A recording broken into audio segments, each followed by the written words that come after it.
Okay, so here we have a cracked LCD on our display here. Pretty nasty stuff. We're going to go ahead and get this screen swapped out here. First thing we got to do is power off the machine, remove our battery. We're going to be using a flathead screwdriver, a Phillips head screwdriver, one of these nifty little screw grabber things, and sort of a plastic pry wedge to get the panel apart. First things first, we've got 4 Phillips head screws on the bottom here. These all have to come off. And then I usually just take this little grabber guy and get all these screws out of here. You have a magnetized screwdriver that works well too. I unfortunately do not happen to have one of those in my possession at this point in time, which is a shame. That would make this a little faster. Next thing we need to do is there's 2 Phillips head screws in the bottom here, sort of inset just below the battery. I'm going to take those out. One of them only comes out, the other one actually stays in there. And that's so that we can release the keyboard here. Just kind of grab onto the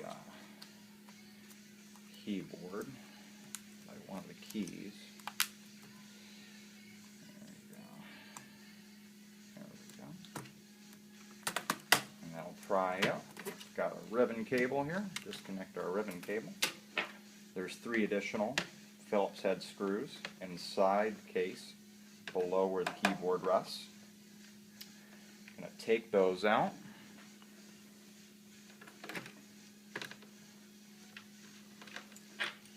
Screw grabber guy. Don't forget to keep your screws separated. Don't want to mix them up, because some are longer than others, and while they seem like they're fitting, it's actually going to damage the place the screw goes into. Got all of our screws out now. Now we just need to go ahead and pry very carefully the bottom cover off.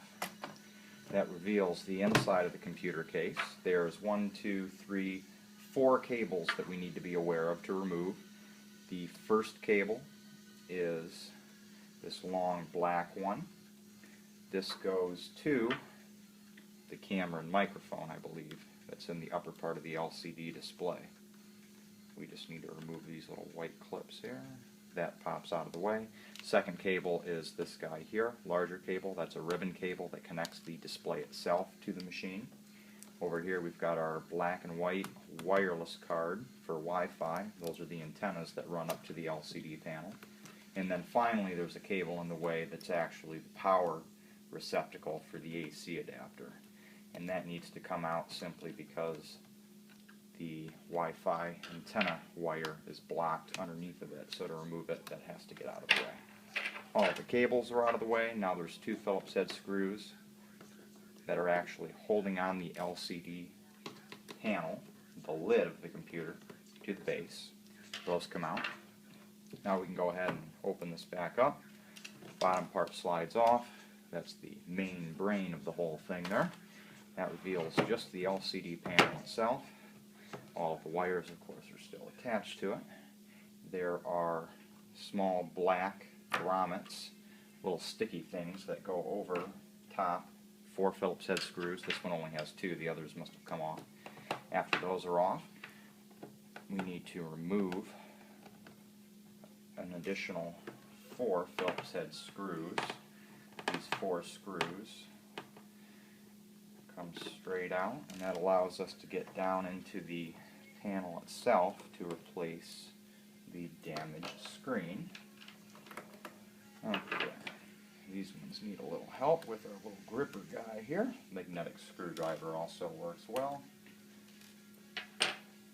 Finally, we need to pry this open with our plastic tool, and to do that we just kind of get in here at an angle with this thing, kind of run along the sides. I've heard people can use guitar picks for this as well. Personally, I've never tried that, but I'm sure that works too if you don't happen to have one of these little guys. But this works really well, so I can't imagine they're that expensive. I think you can get these online pretty cheap. And what we're doing basically is there's around 6, maybe 8 of these clips that run along the entire edge of the machine, or entire edge of the panel, that hold the two plastic parts together. Basically the bezel and the back of the LCD display.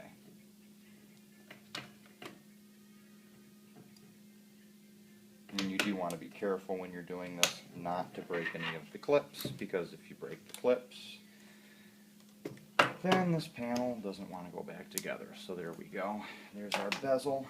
Now we've got some more screws in here, 4 additional screws, Phillips, that hold in the actual liquid crystal display panel into this assembly. 4 screws come out. Very carefully lift up on this display, because there is a ribbon cable just in here behind this guy that connects the display itself. There's a small piece of tape on here that has to come off first. Be very careful, because these pins are fragile that connect this ribbon cable, and we do need to reuse this ribbon cable. We're only replacing the LCD panel itself. Okay, tape comes off, and then very carefully with your fingers go ahead and pull on the ribbon cable itself that comes straight out. This is our bad LCD panel. We're going to set the back plate off to the side here. There's 4 additional screws that hold on 2 side brackets that actually hold this thing in. These come out. They're very, very small screws. None of the other screws are the same, so we do need to be very careful that we don't misplace or lose these. There's one. I'm going to go ahead and get my new panel.